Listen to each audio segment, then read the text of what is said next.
Hello! So for today's video, i-share ko ulit sa inyo on how I prepare Nana's food for dinner. So for today's dinner is, ayan, atay ng manok yung menu niya. Charot lang.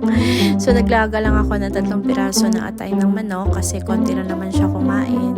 At nagpapatunaw or nagpapasoft ako ng dog food para easy to smash lang at i-mix sa kanyang atay ng manok. And while nagluluto at nagpe-prepare ng dog food niya, eto ako at magtsatsaa.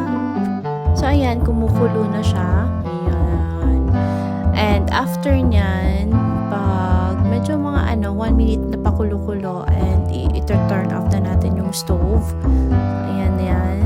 And ilalagay ko na siya sa dog food na pinatunaw ko or pina-soft na dog food. So ayan na, na-absorb na yung water. So